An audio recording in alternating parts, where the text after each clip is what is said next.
5, y de ahí nos vamos a brincar hasta el versículo 16. Vamos a exponer todo este pasaje, pero vamos a leer estos versículos que son muy importantes, y posterior a eso ya empezamos con nuestra exposición de la palabra. ¿Sale? Bueno, vamos a leer la palabra de Dios. Segundo libro de Crónicas, capítulo 26, versículos del 1 al 5, y de ahí nos brincamos hasta el 16. Y dice, el título de este mensaje es Cuando el éxito se convierte en ruina. Dice, entonces todo el pueblo de Judá tomó a Uzías, el cual tenía 16 años de edad, y lo pusieron por rey en lugar de Amasías su padre. Uzías edificó Elot y la restituyó a Judá, después del que el rey Amasías durmió con sus padres. 16 años era Uzías cuando comenzó a reinar, y 52 años reinó en Jerusalén. El nombre de su madre fue Jecolías de Jerusalén, e hizo lo recto ante los ojos de Jehová, conforme a todas las cosas que había hecho Amasías su padre, y persistió en buscar a Dios en los días de Zacarías, entendido en visiones de Dios, y en estos días en que buscó a Jehová, él le prosperó. Versículo 16. Mas cuando ya era fuerte, su corazón se enalteció para su ruina, porque se rebeló contra Jehová su Dios, entrando en el templo de Jehová para quemar incienso en el altar del incienso. Vamos a orar, hermanos. Dios, te damos gracias por tu palabra, gracias porque nos permites abrirla de nueva cuenta, Señor. Ayúdanos a entenderla, a comprenderla. A quien expone, Señor, ayúdalo a través de tu Espíritu Santo, para que no sean palabras de hombre nada, sino tu palabra, Señor, que transforma, tu palabra que cambia, tu palabra que hace que el ser humano, Señor, Padre, nazca de nuevo. Padre, también te pido por los hermanos que van a recibir esta palabra, que la reciban con mansedumbre, Señor, y que, Padre, si tienes que cambiar algo en sus vidas, cámbialo, Señor. Si tienen que, Padre, confesar algo en sus vidas, que lo confiesen, Padre. Que sea tu Espíritu Santo redarguyendo sus vidas, que sea tu Espíritu Santo, Señor, Padre, exhortándolos, Señor, que sea tu Espíritu Santo también consolándolos, Señor. Gracias, Padre. Te pedimos todo esto en Cristo Jesús. Amén. Hermanos, los líderes exitosos corren el riesgo de desarrollar orgullo exagerado, desprecio por los demás y una disminución del sentido de la realidad. De hecho, los antiguos griegos tenían este desarrollo y lo llamaban hibris, cuyo significado básico es orgullo excesivo o exceso de confianza. Es cuando alguien se vuelve tan seguro de sí mismo que empieza a creerse invencible, es decir, toma decisiones insensatas que finalmente lo llevan a la derrota o a la ruina. La palabra proviene de la mitología griega, donde se refiere a una actitud desafiante o arrogante hacia los dioses. Los dioses, por supuesto, no toleran ese tipo de comportamiento y siempre castigaban quienes son culpables de arrogancia, generalmente con la muerte. Ahora bien, nuestro concepto de jugar hacia Dios proviene de las nociones griegas del orgullo. La arrogancia se da tanto en la vida real como en la literatura. Por ejemplo, Napoleón Bonaparte, el emperador francés, alcanzó un éxito militar y político sin precedentes. Sin embargo, su excesiva confianza lo llevó a la desastrosa campaña de Rusia en 1812, que terminó con la pérdida de la mayor parte de su ejército y marcó el principio de su caída. El Titanic, ustedes lo han escuchado, se consideraba a menudo otro ejemplo de real arrogancia. La publicidad del barco lo describía como prácticamente insumergible, lo que pudo haber provocado un exceso de confianza en su capitán. Frankenstein, de Mary Shelley, es una historia clásica sobre la arrogancia de jugar a ser Dios. En la novela, el doctor Victor Frankenstein decide crear vida consciente en su laboratorio, una tarea que lo equiparía para otro gran creador de vida. No obstante, la creación de Frankenstein resulta incontrolable y se convierte en una maldición para su creador. Podemos citar así otros ejemplos de orgullo excesivo, de exceso de confianza, tanto en la vida real como en la literatura, que se creían imparables e invencibles y por esa razón tomaron decisiones terribles que los llevaron a una ruina fatal. Un escritor dice, y cito, este innato terror del hubris abrazaba la conciencia del griego. Para un hombre es hubris emborracharse de éxito, concebir la idea de que él puede dirigir la vida, pensar que puede competir con la vida y forjar un triunfo completo olvidándose de Dios. Para una nación es hubris procurar conseguir el poder, el dominio del mundo y proyectar vastas conquistas sin contar en absoluto con los dioses. Para un filósofo es hubris aferrarse a unas pocas leyes naturales y después pensar que él puede explicar el universo y eliminar a Dios. Hay hubris cada vez que un hombre engreído olvida que solo es hombre y que Dios tiene la última palabra. De hecho, hermanos, la mayoría de las culturas la consideran una cualidad deshonrosa y las historias sobre arrogancia y orgullo ayudan a expresar esa actitud cultural. De paso, enseñan una importante lección sobre la humildad.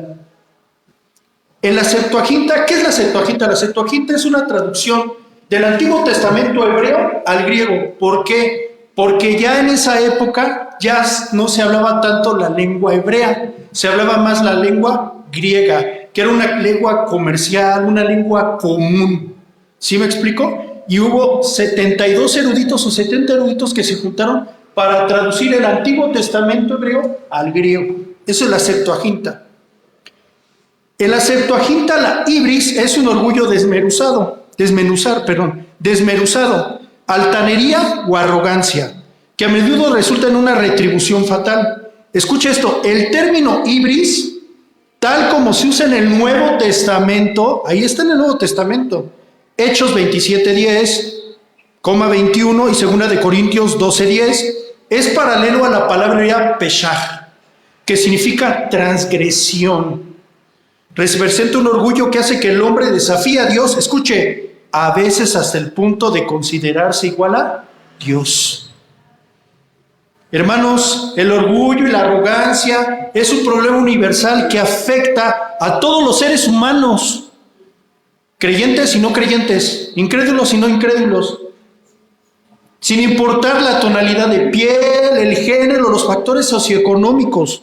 Incluso los más pobres, escuchen, pueden llegar a desarrollar orgullo excesivo, exceso de confianza, ¿sí o no, hermanos? Mientras que una celebridad rica puede caminar en humildad.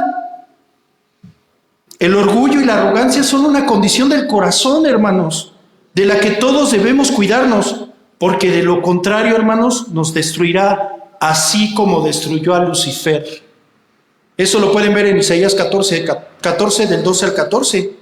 Es decir, Lucifer insistió en ser semejante a Dios y ser tratado como tal. También podemos llegar a insistir a ser nuestros propios dioses cuando el orgullo o la arrogancia gobiernan nuestras vidas. De hecho, el orgullo puede llegar a convertirse en la idolatría a medida que nuestros egos reemplazan el único lugar que a Dios le corresponde en nuestros corazones. Ahora bien, hermanos, bajo estas consideraciones de nuestra introducción, se puede decir que el rey Usías, también conocido como Azarías, en 2 de Reyes 14 y 15, pecó de orgullo excesivo o exceso de confianza, una actitud que se asemeja al concepto griego del ibris. Su historia, narrada en 2 de Crónicas, capítulo 26, describe cómo después de un reinado de éxito, de prosperidad, su orgullo excesivo, su exceso de confianza, lo llevaron a una ruina fatal. Por tanto, hoy vamos a estudiar dos resultados que experimentó Usías que te van a ayudar a mantenerte firme en humildad a fin de evitar el orgullo. Y lo vamos a dividir en dos encabezados con dos subdivisiones. El primero que vamos a ver es éxito. La humildad a Dios trae bendición, versículos del 1 al 14. Y lo vamos a dividir, como dijimos, en dos secciones. Dice, versículos del 1 al 5, fundamento del éxito. Y versículos del 6 al 15, los resultados del éxito. ¿Sale? ¿Me estoy explicando, hermanitos? Ok. Vamos a ver en primer lugar el fundamento del éxito, versículos del 1 al 5. Veamos el versículo 1. Entonces todo el pueblo de Judá tomó a Usías, el cual tenía 16 años de edad, y lo pusieron por rey en el lugar de Amasías, su padre, el cual lo encontramos un capítulo anterior. Permítanme, hermanos, darle un poco de contexto histórico, por favor. El capítulo 26 de Segunda de Crónicas se desarrolla en el contexto del reino del sur, Judá. Durante la primera mitad del siglo VII a.C., un periodo de relativa calma y prosperidad antes de las grandes crisis que vendrían. Recordemos que el reino de Israel se dividió en dos, es decir, reino del norte de Israel, las tribus restantes, y el reino del sur, Judá y Benjamín. Usías gobernó sobre Judá, el reino del sur. Hermanos, para comprender cómo se fue dando este desarrollo de esta división, existen tres factores importantes a considerar y se encuentran en Primera de Reyes de los capítulos del 11 al 12. A manera de resumen, hermanos, se los voy a dar. Primer factor, el pecado de Salomón. Incumplió con las instrucciones para los reyes de Israel. Es decir, tuvo muchas mujeres. Desobedeció los mandamientos que el Señor prescribió, menospreciando el pacto que Dios estableció, toda vez que construyó altares para cada una de sus mujeres, lo que provocó que adorara a dioses falsos. Veamos el segundo factor, las profecías de Ahías a Jeroboam. En el caso de su reino, Salomón se apartó del Señor. Esto provocó que Dios enviara a Ahías para que profetizara a un guerrero y siervo de Salomón, llamado Jeroboam. Él reinaría sobre 10 tribus de Israel, reino del norte, mientras que el hijo de Salomón, Roboam, reinaría sobre las dos restantes, Benjamín y Judá, reino del sur. Cuando Salomón se enteró, envió a matar a Jeroboam y huyó a Egipto hasta la muerte de Salomón. Tercer factor, la respuesta de Roboam al pueblo de Israel. Después de la muerte de Salomón, Roboam fue a Siquem por tomar posesión como rey de Israel. El pueblo pidió a Roboam que bajase los altos impuestos que su padre había dejado. Sin embargo, Roboam no aceptó y desafió a la nación. Escuchen, por eso las 10 tribus del norte llamaron a Jeroboam para que fuese su rey y abandonaran a Roboam, el hijo de Salomón. Así se cumplió, hermanos, las profecías de Ahías, el designio de Dios y sus advertencias contra el pecado. Dios cumple sus palabras, hermanos, cumple sus promesas. Bien, el rey Usías, en el tercer rey de Judá, consecutivo, cuya vida comienza bien. De hecho, su reinado fue una edad de oro para Judá. Usías reinó sobre Judá desde el 792 hasta el 740 a.C., un largo periodo de reinado de 52 años. Fue superado solo por el reinado de 55 años de Manasés de Judá. Usías fue ungido rey por el pueblo de Judá a la temprana edad, como lo vimos, ¿de cuántos? 16 años. Tanto su abuelo Joás como su padre Amasías tuvieron trayectorias similares en sus reinados. R.C. Sproul afirma que durante su reinado Usías estuvo entre los 5 reyes más importantes de Judá. Usías su nombre real significa el Señor es fuerte. Sin embargo, su nombre de nacimiento fue Azarías, el mismo que se le da en Segunda de Reyes 14 y 15, como lo dijimos. Azarías significa el Señor ayuda. Ambos nombres son apropiados para Usías. Hermanos, quiero darles una nota al pie. Curiosamente, si usted lee Segunda de Reyes y dedica solo 9 versículos del reinado de Usías en comparación con los 23 del Segunda de Crónicas, únicamente menciona todos sus logros, pero no hace mención de los detalles de su fracaso como rey, de su caída. Solo menciona que el Señor lo afligió con lepra hasta el día de su muerte. Pero en Segunda de Reyes 26 nos proporciona más detalles sobre los logros de Usías, junto con la explicación detallada del pecado que lo llevó a su ruina. Por eso escogí Segunda de Reyes, porque vamos a ver en detalles cómo fue su caída, cómo se fue desarrollando su caída, cómo se fue desenvolviendo su caída. Sigue versículo 2, por favor, hermanos. Usías edificó Elot y la restituyó a Judá después de que el rey Amasías durmió con sus padres.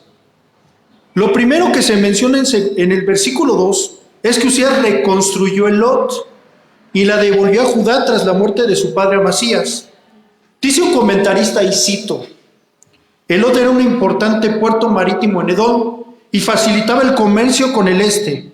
Había sido utilizado por Salomón, pero se había perdido durante el reino de Jeroboam, más de 100 años antes. Por lo tanto, la restauración de Elot como puerto marítimo por parte de Usías fue muy beneficiosa para la economía de Judá. Fin de la cita. ¿Qué observamos, hermanos, con esto? Que este versículo marca el inicio de su reinado. Es decir, comenzó con un buen entendimiento de su papel como rey. Esta acción demuestra que al principio de su reinado buscó afirmar el poder, la integridad territorial de Judá, mostrando de esta manera su habilidad como líder y su deseo de fortalecer el reino. Jóvenes y adolescentes, Dios puede usarte de manera poderosa para sus propósitos si tú estás dispuesto a servirle y a rendir tu vida. Vemos a lo largo de la Biblia, vemos a jóvenes dispuestos que Dios usó para los propósitos de su reino.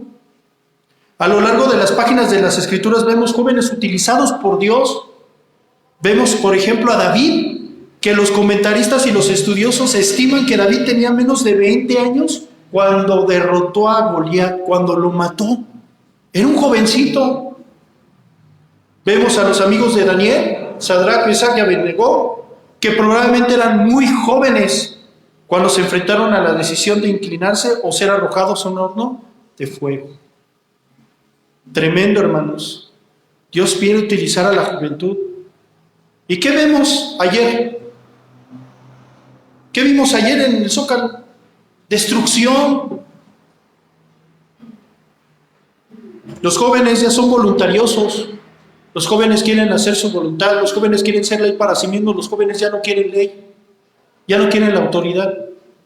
Ni de los padres, ni del gobierno, ni de nada. Joven de 16 años, siendo rey utilizado por Dios. Y los jóvenes desperdiciando su juventud en tonterías, ¿no? Cosas que no aprovechan, cosas que no edifican, cosas que no van a traer ningún beneficio a su vida. Veamos los versículos del 3 al 5, y estos versículos son claves porque marcan el éxito inicial que Usías. Otra vez vuelvo a enfatizar el texto. De 16 años era Usías cuando comenzó a reinar, y 52 años reinó en Jerusalén. El nombre de su madre fue Jecolías de Jerusalén, e hizo lo recto ante los ojos de Jehová, conforme a todas las cosas que había hecho Amasías, su padre. Vemos que dice que hizo lo recto ante los ojos de Jehová. Esta es una característica típica de los reyes de Judá e Israel, reino del norte y reino del sur. En Crónicas como en Reyes, la otra característica que se les atribuye a los reyes, ¿cuál es? Hizo lo malo ante los ojos de Jehová. ¿Qué significa que hizo lo recto ante los ojos de Jehová? En hebreo hizo también se puede traducir como correcto o justo, conforme a todas las cosas que su padre Amasías hizo. Un comentarista dice, y cito, el versículo utiliza un tiempo verbal que indica una acción continua. O sea, continuamente que hacía lo correcto, lo justo, era una vida habitual, era un hábito en la vida de este hombre. Temía a Dios, amaba a Dios. Y también dice que es un estilo comparativo. O sea, no solamente buscó al Señor, no, él vio el ejemplo de su padre. Cómo él buscaba a Dios, como lo dijimos en la mañana, ¿no? Los hijos ven el ejemplo de los padres. Para establecer el punto de partida positivo en el reino de Usías, estableciendo un precedente de rectitud y obediencia basado en el ejemplo de su padre. Fin de la cita. Aunque su padre Amasías no terminó bien, porque no terminó bien, como se observa en los capítulos anteriores, no obstante, Usías siguió el ejemplo positivo de los primeros años de su padre. Es decir, fue fiel a Dios lo que significa que Usías se adhirió a los mandamientos de Dios, siguió una senda de rectitud y justicia a fin de que esto pudiera contribuir a la estabilidad de su reino. Y ahorita vamos a ver justicia. Un comentarista dice, cito, las convicciones espirituales judías eran indicadores del éxito, escuchen, o el fracaso de un monarca, si éste seguía a Dios o le daba la espalda. Tremendo, ¿no, hermanos? No hay evidencias de la madre de Usías en la Biblia. Sin embargo, su nombre Jecolías en hebreo también se traduce Yahweh es capaz o Yahweh prevalece. Este nombre refleja una profunda convicción con lo divino, subrayando el entorno cultural y espiritual en el que se desenvolvía. Lo que sugiere que Usías tuvo una educación piadosa en su hogar, porque dice que Jecolías de Jerusalén. Usías comenzó a reinar a los 16 años y su buen comienzo se atribuye en parte quizás a sus padres. Vimos en Amasías, ¿no? Pero a su madre no tenemos mucha información. Y específicamente a la influencia de Zacarías mientras vivió, que lo vamos a ver más adelante. Mientras reinó, perdón. Hermanos, el ejemplo de los padres en su propia obediencia a Dios es una poderosa herramienta, hermanos, de enseñanza. Si bien la crianza es fundamental, los hijos eventualmente tomarán decisiones. ¿Estamos de acuerdo? Y la enseñanza de la humildad y la obediencia continua a Dios es vital. Los padres pueden ser, escuchen, una influencia positiva o una influencia negativa. Cuidado, padres. ¿Cómo enseñan a sus hijos? ¿Cómo guían a sus hijos? Versículo 5, hermanos.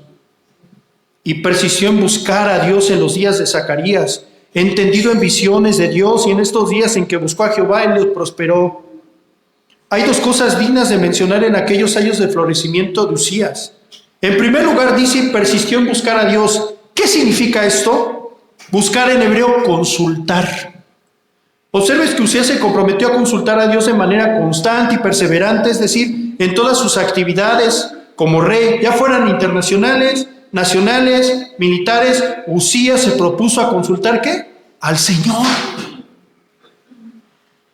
Como dice Proverbios, el principio de Proverbios capítulo 3, versículos 6 al 7. Confía en el Señor con todo tu corazón. No dependas de tu propio entendimiento. Reconócelo en todos tus caminos y Él enderezará tus veredas. Observamos que Usías confiaba, buscaba la guía de Dios en cada situación, en cada decisión, en lugar de apoyarse únicamente en su propio entendimiento de las cosas. Al hacerlo, el Señor enderezaba las sendas o los caminos de la vida.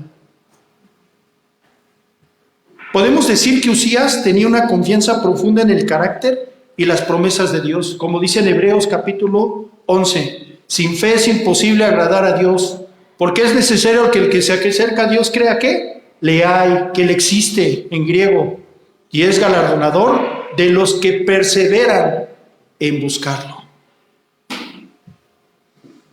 En segundo lugar, Usías recibió ayuda, sigue diciendo el texto, en los días de Zacarías, entendido en visiones de Dios. Este consejero, descrito como entendido en visiones de Dios, tuvo una influencia positiva en el joven rey, es decir, como dicen otros manuscritos más antiguos, que instruyó a Usías en el temor del Señor. Ahora bien, si lo traducimos a nuestros días, traducimos a nuestros tiempos, a nuestra época, a nuestros días, se puede llamar a esa persona un mentor. No sabemos mucho más sobre Zacarías, pero lo que fue para Usías, lo que Joaída fue para Joás, su abuelo. Además de enseñarle a Usías, escuchen, a temer al Señor, se puede asumir que Zacarías apropiadamente le pidió cuentas por su vida con Dios. Usías tuvo un mentor piadoso y mientras siguió el consejo de Dios fue bendecido con prosperidad en todos los aspectos, es decir, demostró humildad al aceptar la guía de Zacarías, lo que indica una disposición a escuchar consejos y actuar con sabiduría en los asuntos del reino. Sigue diciendo el texto, en los días en que buscó a Jehová, Él le prosperó. Otras versiones dicen, mientras o en tanto que buscó el Señor, le dio ¿qué? Prosperidad. Esta cláusula establece una relación directa de causa y efecto. La prosperidad de Usías, escuche, fue consistente a su acción de buscar a Dios. Es decir, la prosperidad del rey Usías no fue automática,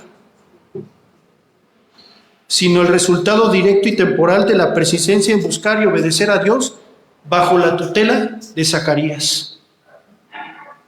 Hermanos, la gracia de Dios no es un regalo nada más. Pues sí, es un regalo, perdón. Pero nuestra respuesta a esa gracia, a través de la obediencia, es nuestra responsabilidad. ¿Dios te dio la salud? Cuídala. Cuídate. ¿Es un regalo de Dios la salud o no? ¿Dios te dio tu trabajo? Cuídalo. Obedece a tu jefe aunque sea difícil de soportar, aunque sea un gruñón, aunque sea un ogro, obedécelo. Es difícil, ¿no? Entonces nuestra respuesta a esa gracia es a través de la obediencia. Hermanos, es fundamental someterse a la palabra de Dios, incluso escuchen, cuando se tiene éxito. Muchos perdemos el piso, ¿no? Nos olvidamos de Dios, todo va bien, ya no oro, ya no leo la Biblia, ya no... Todo va bien. Hermanos, necesitamos de mentores, nuestros pastores, por ejemplo, amigos piadosos en nuestras vidas que nos impulsen hacia la santidad y a depender más del Señor. El principio se valía en la carta de los Hebreos capítulo 3, versículos del 12 al 13, y lo deja perfectamente claro la palabra. Allí el escritor de Hebreos dice: ten cuidado, hermanos, que no haya en ninguno de vosotros un corazón malo de incredulidad, escuchen, para apartarse del Dios vivo. El contexto está hablando de Israel, cuando estaba en el desierto, sino exhortarnos unos a otros cada día mientras todavía se llama día, para que ninguno de vosotros se endurezca por el engaño del pecado. Es muy sutil el pecado, la tentación es muy seductora, es muy atractiva. Por eso es importante que haya hermanos que nos exhorten, que nos animen. Vamos a los versículos 6 al 15, ¿les parece los resultados del éxito? Versículos del 6 al 8, vemos los logros internacionales de Usías. Y ya lo dijimos, ¿por qué, no? Porque buscaba a Dios, consultaba a Dios. Y salió y peleó contra los filisteos, rompió el muro de Gad y el muro de Jabnía y el muro de Asdod, y edificó ciudades en Asdod y en la tierra de los filisteos. Dios le dio ayuda contra los filisteos, Dios le dio ayuda. Y contra los árabes que habitan en Jurbaal y contra los amonitas. Y dieron los amonitas presentes a Usías, y se divulgó su fama hasta la frontera de Egipto, porque se había hecho altamente poderoso. Observamos, hermanos, que se enfrentó a varios enemigos de Judá. Los filisteos, los árabes, los amonitas, eran tremendos, eran fuertes, y los derrotó a todos por la ayuda de Dios. Al hacerlo también se ganó el temor, los tributos y quizás el vasallaje de los amonitas. Como resultado leemos en los versículos 8 que la fama de Usías se extendió hasta la frontera de Egipto porque se había vuelto muy ¿qué? Poderoso. Pero porque Dios estaba con él. Versículos del 9 al 10, describe los logros domésticos de Usías. Edificó también Usías torres en Jerusalén, junto a las puertas del ángulo, y junto a la puerta del vallaje, y junto a las esquinas, y las fortificó. Asimismo edificó torres en el desierto, y abrió muchas cisternas, porque tuvo muchos ganados, así en la Cefea como en las vegas, en las viñas, en las labranzas, así en los montes como en los llanos fértiles, porque era amigo ¿de qué? De la agricultura. Vemos que construyó grandes torres en el desierto, en las colinas, en las llanuras costeras que rodeaban Jerusalén. También vemos que construyó numerosas cisternas para almacenar agua para sus grandes rebaños de ganado. Las torres de Usías que construyó en Jerusalén y en todo Judá sirvieron de fortificación, de protección para los trabajadores reales, además de servir de almacén. Vemos que empleó agricultores y viñadores en las colinas y en las tierras fértiles, pues se nos dice que amaba ¿qué? A la tierra. Una descripción única de Usías es que era amigo de la agricultura. Un comentarista dice, y cito, esto demuestra que tenía una mente, un corazón, escuchen, que para algo más que tecnología, como lo que vimos, fama, también tenía interés en asuntos prácticos, cosas que benefician, escuchen, a la mayoría de la gente. Otro dice, esto es una perfección de un rey. De la agricultura todos los estados dependen, ¿o no? Dejemos que su intercambio, comercio sea lo que pueden ser. No puede haber verdadera prosperidad nacional si la agricultura no prospera. Porque el rey mismo es servido por el campo. Fin de la cita. Aquí observamos un rey que se preocupaba no solo por el bienestar de su reino, de su propio reino, sino de su pueblo. Es decir, estas acciones sugieren una preocupación. Él quería seguridad para su gente. Vemos un rey que empezó con un buen entendimiento, buscando a Dios. Dios le dio sabiduría para estas cosas, para saber que es importante también para el pueblo de Dios. Hermanos, él era un hombre, como dice la Escritura, que amaba a Dios con todo su corazón, el Shema, con toda su mente, con toda su alma y con todas sus fuerzas. Y también, ¿qué? Amaba a su prójimo como él mismo. Era un hombre que no pensaba en sí mismo, sino pensaba en los demás. Finalmente, los versículos del 11 al 15, el cronista destaca la preparación militar de Usías. Tuvo también Usías un ejército de guerreros, los cuales salían a la guerra en divisiones, de acuerdo con la lista hecha por mano de Geliel, escriba, y de uno de Manasías, gobernador, y de Ananías, uno de los jefes del rey. Todo el número de los jefes de familias, valientes y esforzados, eran de 2,600, y bajo la mano de estos estaba el ejército de guerra y 300,500 guerreros poderosos y fuertes para ayudar al rey contra los enemigos. Y Usías preparó para todo el ejército escudos, lanzas, yelmos, colcetes, arcos y hondas para tirar piedras. E hizo en Jerusalén máquinas inventadas por ingenieros para que estuviesen en las torres y en los baluartes, para arrojar saetas y grandes piedras. Y su fama se extendió lejos porque tuvo ayuda maravillosamente hasta hacerse poderoso. Cuando leí esto me acordé de la película del Señor de los Anillos y de otras películas que hablan de eso, ¿no? De catapultas. Y qué increíble esto, ¿no, hermanos? Contaba, vemos, con un ejército equipado, bien organizado, altamente entrenado, hermanos, con líderes capaces. No se trataba de una simple milicia, era un gran ejército de 307,500 hombres capaces de hacer la guerra con gran poder. Además, Usías hizo provisiones muy importantes para su ejército. Un comentarista dice, cito, en tiempos bíblicos era típico que los soldados se proporcionaran sus propias armas, no así el ejército de Usías. Hermanos, vemos que Usías fue el que dotó a este ejército con escudos, con yelmos, lanzas, hondas, arcos, piedras. Usías también tenía máquinas inventadas por hombres hábiles para ser utilizadas en las torres. Además, leemos en el versículo 15, como lo vimos, que la fama de Usías se extendió lejos porque fue ayudado maravillosamente. Escuchen, hasta hacerse poderoso. Permítame destacar algo importante, hermanos. La razón por la que tuvo éxito, y lo observamos en los versículos 7 al 15, y es la ayuda de Dios. Se puede decir, hermanos, que esto es similar o equivalente a la ayuda que ahora los creyentes en el Nuevo Testamento, el Espíritu Santo, nos proporciona en nuestra debilidad, en Romanos 8:26. También somos ayudados para continuar llevando el mensaje del Evangelio. En Hechos 26:22 tuvimos auxilio de Dios.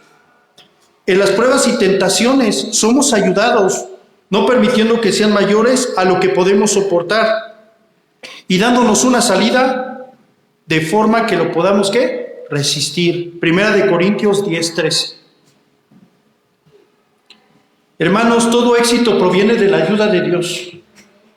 El éxito no debe de conducirnos al orgullo y a la autosuficiencia, sino a una mayor, ¿qué? Gratitud y dependencia. Es decir, mientras un líder o una persona se mantenga humilde y dependa de la guía divina, experimentará la bendición de Dios. ¿Cuánto necesitamos orar por nuestros pastores? Necesitamos orar por nuestros líderes nacionales para que Dios les dé sabiduría. Porque se llenan de orgullo, se cargan de orgullo. Hermanos, a través de no lo vemos en 2 de Timoteo, que haremos por su salvación de todos los reyes, los que están en eminencia, ¿no? Hermanos, a través de este pasaje que estamos estudiando, parece que el Señor, escuche, nos advierte una y otra vez en su palabra que nuestra forma de vivir, las decisiones y las elecciones que hacemos son muy importantes.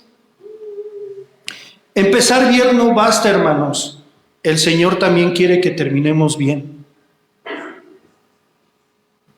Seguimos estudiando dos consecuencias o dos resultados que experimentó Usías que te van a ayudar a mantenerte, ¿qué? Firme en humildad y evitar el orgullo. Veamos nuestro siguiente encabezado, hermanos. La ruina, el orgullo trae juicio, trae castigo. Versículos del 15 al 23 y lo vamos a dividir en dos secciones. El fundamento de la ruina, versículo 16, los resultados de la ruina, versículos del 17 al 23. Veamos en primer lugar el fundamento de la caída, versículo 16. La primera señal de orgullo, hermanos, rebelión en contra del Señor, es decir, rechazo a la palabra de Dios. Este versículo marca el punto de inflexión de la historia, es decir, da un giro trágico de la historia, un cambio completamente radical. Más o pero, también se puede traducir, habla de una conjunción, marca un contraste entre los versículos anteriores y este. Vemos que antes de este versículo, vemos un rey que hizo lo recto ante los ojos de Jehová y que fue prosperado mientras buscaba a Dios y era ayudado por Dios.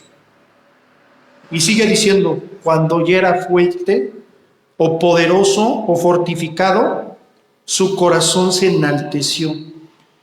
Esta frase literalmente significa se elevó su corazón o su corazón se hizo alto.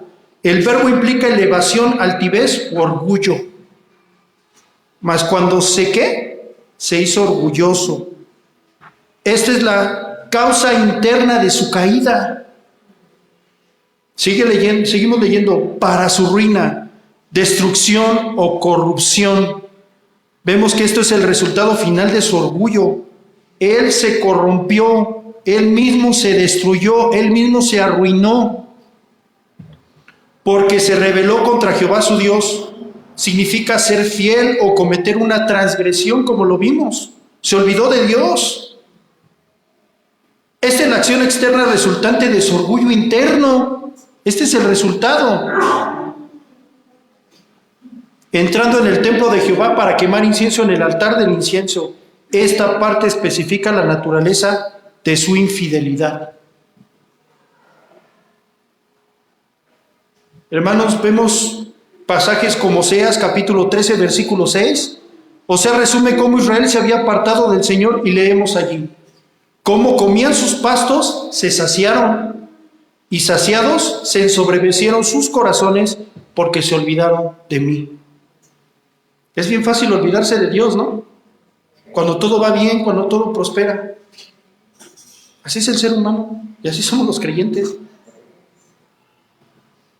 Es lo mismo le aconteció a Usías, estaba en la cima de su carrera como rey, tenía gran poder, a donde fuera todo le salía bien, sus enemigos le temían, había logrado grandes cosas para Judá y en algún momento se olvidó de que era obra del Señor, no suya. No es nuestra, es de Dios. Su orgullo lo llevó a la locura, se olvidó del Señor, se apartó de Él. Usías al comienzo de su vida pública era como una divinidad de la mitología griega. Midas, ¿han escuchado a Midas? Que todo lo que tocaba, ¿qué? Se transformaba en oro. Sin duda Dios lo había prosperado abundantemente. Desde su juventud buscó y agradó al Señor de los ejércitos. Hermanos, existe un peligro inminente grave en los seres humanos, y es que la prosperidad puede poner a una persona en peligro. En peligro, es decir, puede producir un corazón enaltecido, como se expresa en Proverbios 16, 18. Delante del quebrantamiento va el orgullo, y delante del tropiezo la altivez de espíritu. Es decir, esto es un principio maravilloso, hermanos. El orgullo va siempre antes de la destrucción, y el espíritu altivo antes de la caída. Porque el que se humilla, ¿será qué? Exaltado, mas el que se enaltezca, ¿qué? Será abatido, será humillado. Pero primero viene el orgullo, la soberbia antes de la caída, antes del quebrantamiento. De hecho, es parecido a la advertencia de Moisés. Y acompáñenme, por favor, a Deuteronomio capítulo 8, versículo 10. Y yo les digo hasta dónde paremos.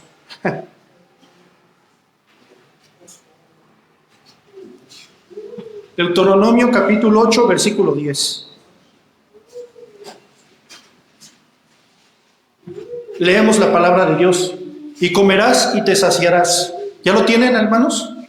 Y bendecirás al Señor tu Dios con la buena tierra que te ha dado. Cuídate, y yo enfatizo, cuídate, no sea que te olvides del Señor tu Dios por no cumplir sus mandamientos, sus normas y sus estatutos que yo te ordeno hoy.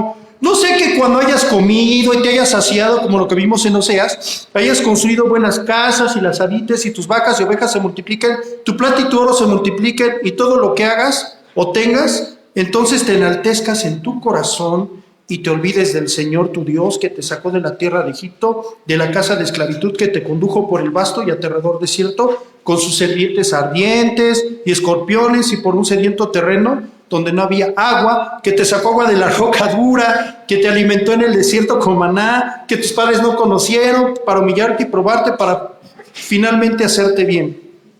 Cuídate, cuídate, iglesia de la ciudad, de Ciudad Azteca. No sea que digas en tu corazón, mi poder y mi fuerza de mi mano me han traído esta riqueza. Acuérdate del Señor tu Dios, porque Él te da el poder para hacer riquezas, para confirmar el pacto que juró a tus padres, como en este día. ¿Vieron la implicación? ¿Vieron la advertencia? ¿Observaron el peligro, hermanos? Cuando no recordamos con gratitud todo lo que el Señor ha hecho por nosotros en el pasado, porque le dijo, lo que yo hice por ti, incluso en el presente, lo cual implica nuestros logros y éxitos, rápidamente el vacío queda en nuestra alma y es ocupado por el orgullo pecaminoso, vil. Y cuando eso sucede, nosotros como Usías podemos estar condenados porque el orgullo en contraste con la gratitud y la humildad no se llevan, es como el agua y el aceite. El orgullo y la humildad no se llevan, ¿eh? Aguas con que digas, soy orgullosamente humilde. Sí. Humildemente orgulloso. Sí. ¿No? Hermanos, la prosperidad, en lugar de acercarlos más a Dios, engendró orgullo y autosuficiencia en su corazón de Usías. Hermanos, cuando el Señor te bendice, qué fácil es creer que lo hemos logrado por nosotros o por nuestra cuenta, por nuestras propias habilidades o nuestro esfuerzo. Qué fácil.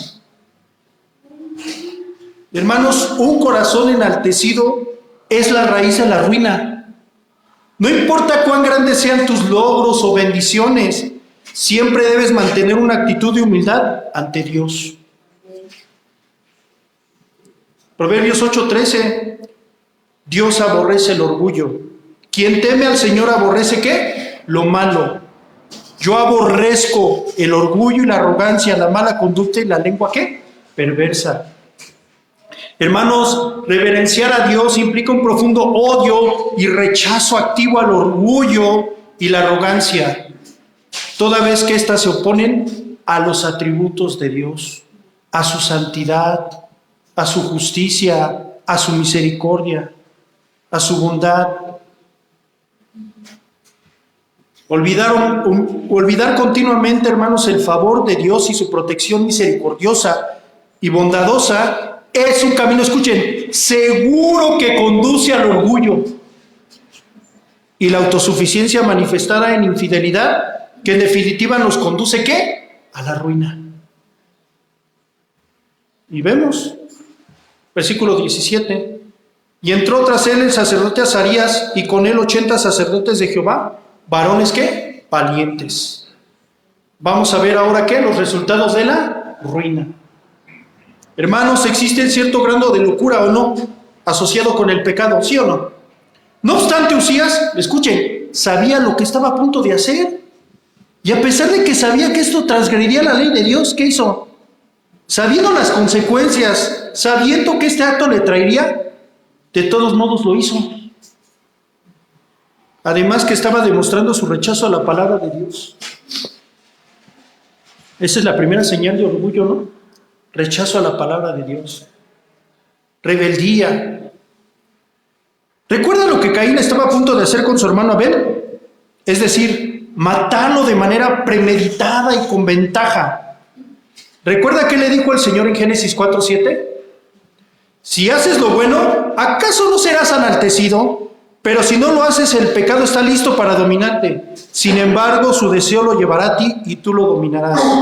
En otras palabras, ten cuidado. El pecado está al acecho y ansioso por controlarte, pero tú debes dominarlo y ser su amo. El pecado, hermanos, es una fuerza tentadora, pero la responsabilidad de vencerlo recae en nosotros. Aunque su deseo es poderoso y peligroso, si no lo dominas. Ya no somos esclavos del pecado, ¿verdad? Ya el pecado ya nos enseñorea de nosotros. Sin embargo, dice la Biblia que usemos nuestras extremidades, nuestros cuerpos, ¿para qué? Para santificación. Podemos usarlo para santificación, para inmundicia. Como instrumentos de justicia o instrumentos de ¿qué? De injusticia. Hermanos, versículo 18. Y se pusieron contra el rey Usías, hermanos, y le dijeron: no te corresponde a ti, oh Usías, el quemar incienso a Jehová, sino a los sacerdotes hijos de Aarón, que son consagrados para quemarlos. Sal del santuario, porque has prevaricado y no te será para gloria delante de Jehová. ¿Vieron las advertencias, hermanos? Las implicaciones. El hecho de que 80 sacerdotes se unieran contra Usías para impedir que asumieran el sacerdocio, recordándole la ley de Dios, nos habla de la gravedad de su pecado. El sacerdote Azarías sabía que el pecado del rey Usías era tan grande que justificaba su confrontación. Hay situaciones que tenemos que confrontar y no podemos quedarnos callados, y estamos viéndolo en la iglesia. Hay pecados que trascienden y que pueden afectar la vida de la iglesia. Hay que confrontarlas, pero con amor también, hermanos. Hablar la verdad, ¿qué? Con amor. Considérate a ti mismo, no sea que tú también, ¿qué? Caigas. El que esté firme, mire que no caiga. Esto es muy parecido a la rebelión de Coré en Números 16, ¿recuerda? ¿Sobre quién podía ofrecer el incienso al Señor? Recuerda que él, junto con otros de su séquito, perdieron la vida debido a su orgullo al desafiar la autoridad que el Señor constituyó. Aguas con desafiar la autoridad de la palabra de Dios y las autoridades que Dios ha puesto. Hablas con amar mal de nuestra presidenta, mal de hablar contra de tu jefe. Cuidado, porque Dios los puso para ti, para tu bendición. Dios puso a nuestra presidenta, Él la puso, pero Él también la puede quitar. Un comentario dice, cito: toda persona creyente en Dios debe mantener en guardia contra la tentación de creerse superior o a otros tan solo porque ha logrado ser algo en la vida, sin considerar el elemento de la gracia en cualquier logro humano. Y sigue diciendo, puede convertirse en un arma mortal cuando se desconoce la gracia divina. Con mucha razón el apóstol Pablo hace recordar a los corintios el secreto del éxito espiritual. Así que el que piense estar firme, ¿qué? Mire que no caiga. 1 Corintios 10:12. El desobedecer voluntariamente el mandato específico de Dios era algo grave, hermanos. Dios de manera específica lo dejó claro, que un rey no podía hacer eso. Bueno, vemos a Jesucristo y vemos a se me fue el que apareció con este Abraham, Melquisedec, ¿no? Que tenía los tres oficios Jesús: profeta, rey, sacerdote. Dice aquí, en ese momento Usías demostró que había perdido el temor reverencial a Dios que antes demostró. Qué tan fácil es perder el temor a Dios, ¿no? Versículos 19 al 20, hermanos. En lugar de arrepentirse de su orgullo excesivo y su mal proceder, ¿qué es Usías? Ira y falta de arrepentimiento. Entonces Usías, teniendo en la mano un incensario para ofrecer incienso, dice, se llenó de ira, se colerizó. Y su ira contra los sacerdotes, la lepra le brotó en la frente delante de los sacerdotes en la casa de Jehová junto al altar del incienso. Y le miró el sumo sacerdote Azarías y todos los sacerdotes. He aquí la lepra estaba en su frente, y le hicieron salir apresuradamente de aquel lugar, y él también se dio prisa a salir porque Jehová lo había ¿qué? Herido, castigado. Vemos que en lugar de detenerse, ¿qué hace? Se enoja. ¿Te enojas cuando te confrontan de algo que estás haciendo mal? Eso es orgullo, ¿eh? Vemos señales de orgullo en este hombre, manifestado en autosuficiencia por la corrección, toda vez que buscó una gloria que no le correspondía. Pero inmediatamente el Señor, ¿qué? Intervino, lo castigó con lepra en su frente para ver su pecado. Si le hubiera pasado, a lo mejor aquí no lo ve, ¿no? Mejor en la frente para que lo vea, para que los demás lo vean. La lepra lo hizo inmundo e impuro, inhabilitado para continuar como rey para todos los efectos, separándolo del templo y de la sociedad, como se observa en el versículo 21. El pecado, hermanos, te aparta de tu comunión con Dios, rompe tu comunión con Dios, confiésalo. Mas el que lo confiesa será ¿qué? ¿Alcanzará qué? Misericordia. Mas el que no lo confiesa, ¿qué dice? No prosperará. El pecado no te deja avanzar, ¿eh? Te estanca, te paraliza. No puedes tener una relación con Dios, una comunión con Dios. Todos nos relacionamos, ¿verdad? Los seres humanos que no conocen a Dios se relacionan con Él como enemigos, pero es una relación. Pero a los creyentes nos relacionamos con Dios como ¿qué? Como amigos. Hermanos, Usías quiso tener el honor y el privilegio que no le correspondía y terminó con la enfermedad que todo el mundo detestaba y temía en esa época.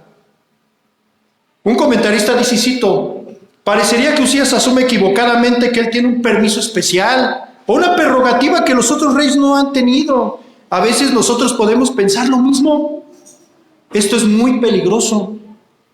Actuamos como el Señor por nuestra infidelidad y constancia nos dieron un salvoconducto especial.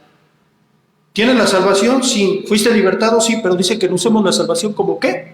Como pretexto ¿para qué? Para la carne. No tenemos licencia para pecar, hermanos. Hermanos, Dios resiste a los soberbios, pero da gracia a los humildes. Santiago 4:6 y 1 de Pedro 5:5. Vemos que Dios resistió y se opuso al orgullo del rey, es decir, lo castigó con lepra, manifestando su pecado de orgullo de manera externa, a fin de que saliera del templo y no quemara el incienso, porque al haberlo hecho, ¿qué? Dice la Escritura, el Señor lo hubiera matado. Vemos la misericordia, vemos la bondad de Dios hacia este hombre. O sea, no lo castigó con lo que merecía por su pecado, sino todo lo contrario, lo castigó con una enfermedad llamada lepra, que se vea como un recordatorio de su orgullo excesivo y autoconfianza, y excesiva porque buscó una gloria que no le correspondía. De esa manera a veces el Señor tiene que tratar con sus hijos permitiendo circunstancias dolorosas en su vida, porque Dios sabe que no vamos a parar hasta no llevarlas a cabo.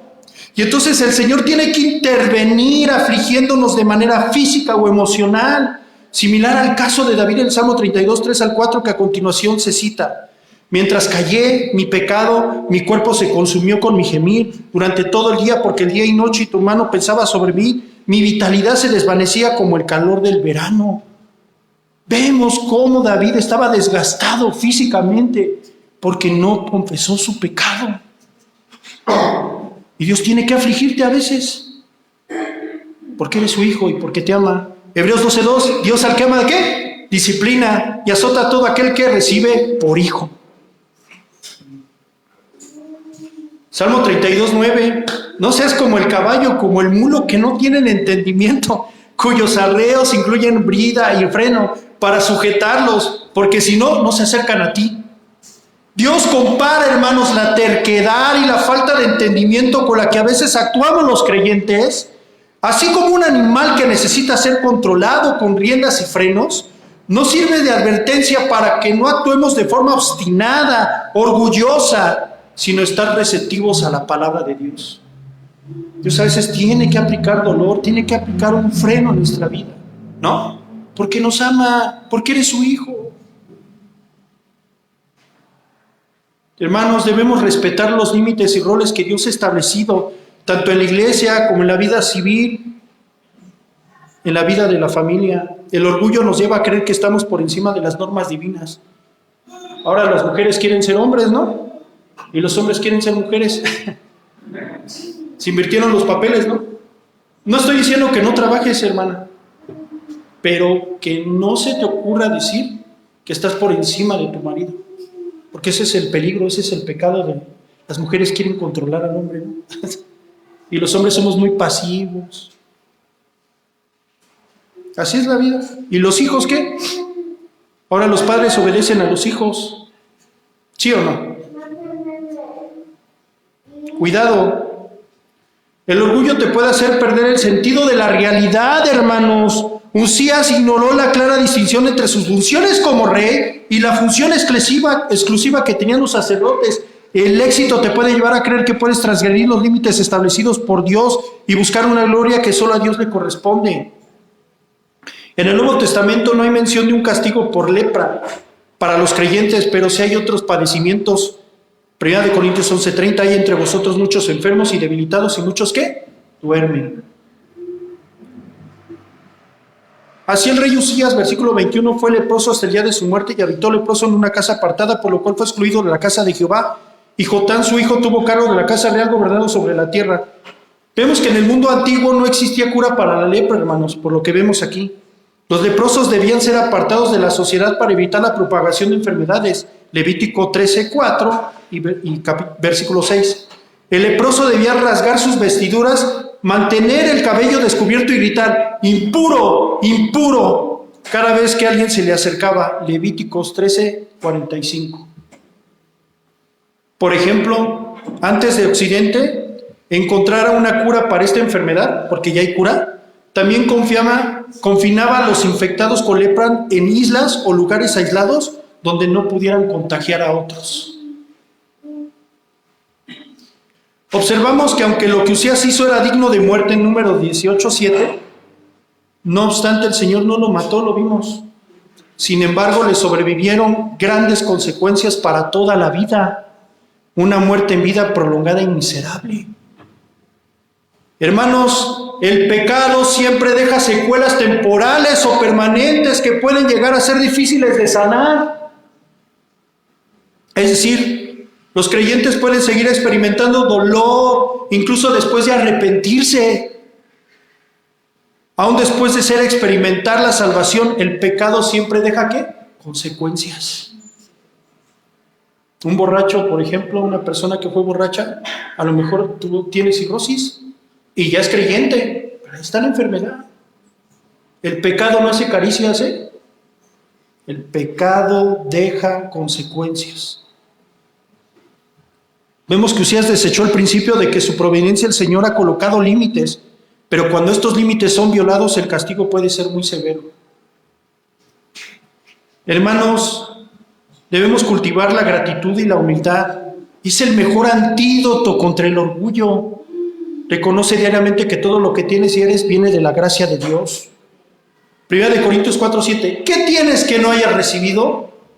Y si lo recibiste, ¿por qué te jactas como si no lo hubieras hecho?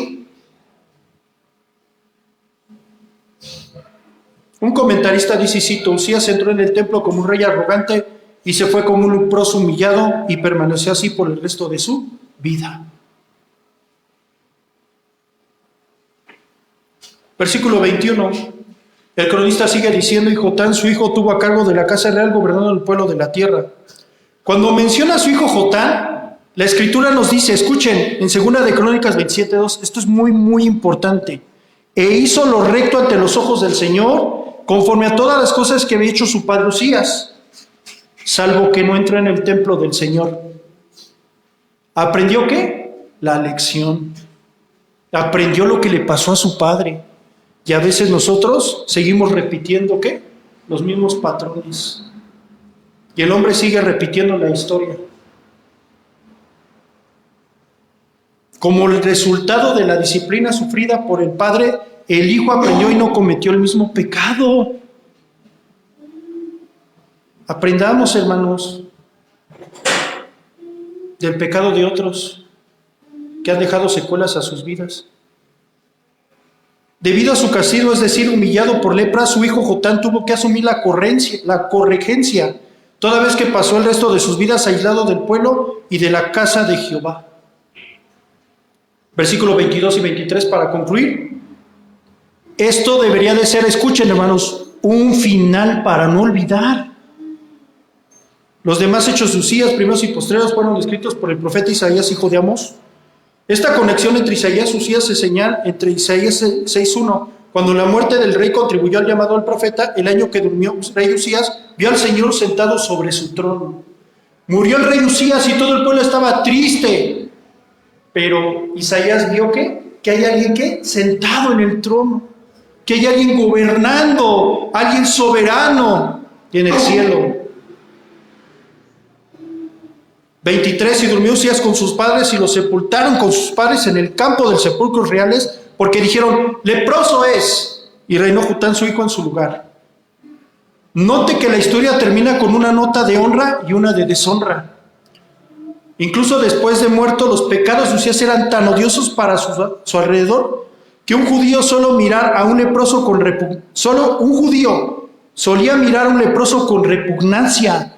Esto le proporcionaba una imagen para comprender cómo se sentía Dios al contemplar su pecado sin arrepentimiento. Tras la muerte de Usías, los judíos trataron a Usías del mismo modo que el rey Asa.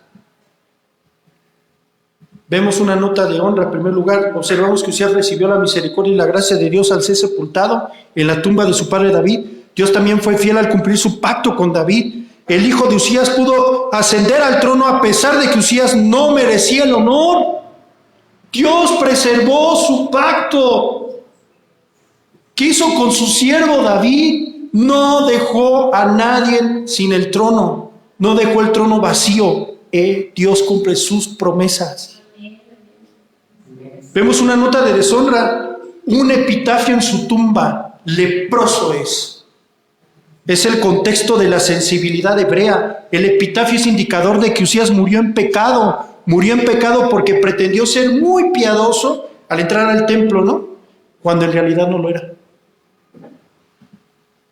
Cuidado con las apariencias. Cuidado, hermanos. ¿Qué quieres que escriban en tu epitafio?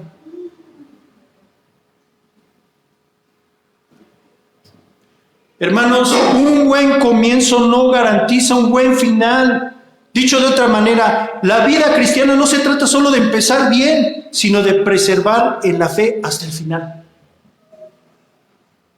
El orgullo y la soberbia pueden convertir el éxito que Dios da en la causa de nuestra propia destrucción. A pesar del orgullo, los errores o la maldad de los gobernantes humanos, lo vimos, la voluntad y el propósito final de Dios prevalece. Esto no significa necesariamente que Dios apruebe sus acciones, sino que incluso esas acciones, escuche, de alguna manera permitidas por Dios, son utilizadas dentro de su plan soberano. Todo lo que está pasando en México y en el mundo, Dios está, ¿qué? En control. Nada se le escapa. ¿Quieres burlar a Dios? No. Dices, no, te voy a tirar esta moneda. Pero Dios sabía que le ibas a tirar. A ver si Dios sí sabe si la voy a tirar o no. Dios sabía que le ibas a tirar. O no le tiraras. Un momento de debilidad, hermanos, puede ser la diferencia en tu vida. Es decir, pueden manchar una vida entera, incluso para quienes tuvieron un buen comienzo. Es decir, hermanos, daños irreparables que no se pueden deshacer, sin importar cuán buenas fueran las intenciones o acciones anteriores. No importa cuántas cosas buenas hayas hecho, este último paso en falso puede convertirse en el titular dominante. Es decir, pueden reescribir la historia de una vida eclipsando un buen comienzo con un final trágico.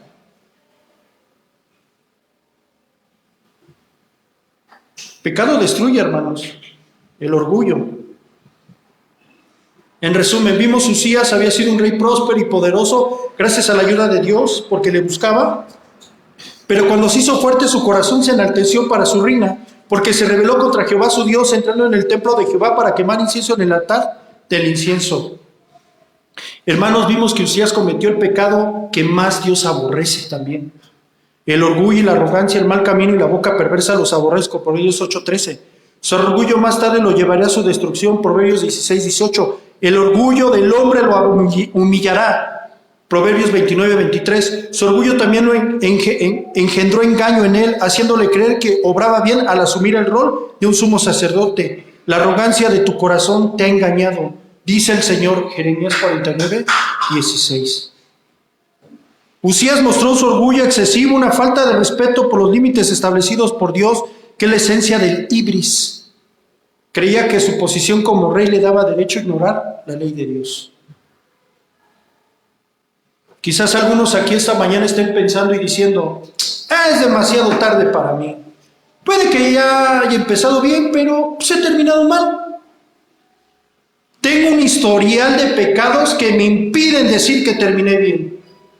En Cristo, hermanos, siempre hay oportunidad de terminar bien.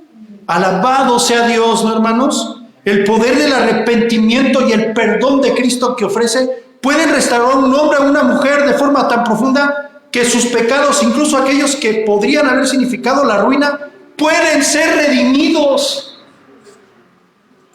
Pensemos en el rey David, que pecó, cayó en adulterio con Betsabé y asesinó a Urías, merecía la muerte, pero David se arrepintió. Salmo 51. Y vemos también su restauración, Salmo 32. De hecho, a David no se le recuerda principalmente como un adúltero, un ¿qué? Asesino. No, se le recuerda como un hombre conforme ¿qué? Al corazón de Dios. Todos pecamos. No hay hombre que haga el bien, dice Eclesiastés. ¿Y qué? No peque. Pero una cosa es ser cínico, sinvergüenza, ¿no? Una cosa es practicar el pecado, jugar con la gracia de Dios. Pensemos también en el apóstol Pedro, quien negó públicamente a Cristo 3 veces, en las horas antes cruciales de su muerte, cometiendo una alta traición. Y sin embargo lo vemos en Juan 21, que Cristo lo restauró y lo llevó a uno de los apóstoles más eficaces.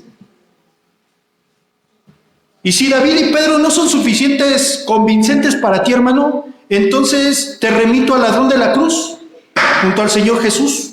En sus últimas horas se arrepintió y creyó en Cristo, y se mismo estuvo con Cristo en el paraíso. Así es como se recuerda a aquel criminal cuyos crímenes merecían la muerte en la cruz, tuvo un final digno. Así que si eres de los que preguntan si tienes alguna esperanza de terminar bien, déjame decirte algo. Cristo lo ha hecho posible. Él solo te pide que vuelvas a Él, confieses tus pecados y seas perdonado. Entonces preguntamos, ¿por qué es el orgullo un pecado tan grande delante de Dios? Hermanos, el orgullo es darnos crédito a nosotros mismos por algo que Dios ha hecho, toda vez que el orgullo toma la gloria que solo a Dios le corresponde y lo manifestamos para nosotros mismos. El orgullo es en esencia una autoadoración. Cualquier éxito o logro que alcancemos en este mundo no habría sido posible si no fuera porque Dios, que nos capacita y nos sostiene. Oremos, hermanos. Dios, te damos gracias por tu palabra. Gracias, Señor, por tu infinita misericordia. Gracias, Dios, porque tú has sido bueno, misericordioso con nosotros, Señor. Y nos has enseñado que a través de este pasaje, Señor, podemos nosotros caer en el mismo pecado que cayó en este rey, Señor. Podemos, Señor, volvernos rebeldes contra tu palabra, contra el orden que tú has establecido, ya sea en el gobierno, ya sea en la casa, ya sea en la iglesia. Padre, ayúdanos, Padre. Ayúdanos, Señor, a que no se nos cargue nuestro corazón de orgullo, Señor. Te pedimos perdón, Señor. Perdónanos, Señor. Perdona nuestro pecado, perdona nuestro orgullo, perdona nuestra rebeldía, perdona nuestra soberbia, perdona nuestra arrogancia. Perdónanos, Señor. Ayúdanos, Señor Jesucristo. Límpianos, Señor. Lávanos, Señor, de nuestra maldad. Ten misericordia de nosotros, Señor. Gracias te damos porque tú nos escuchas, Señor, y porque tú cumples tu palabra, Señor.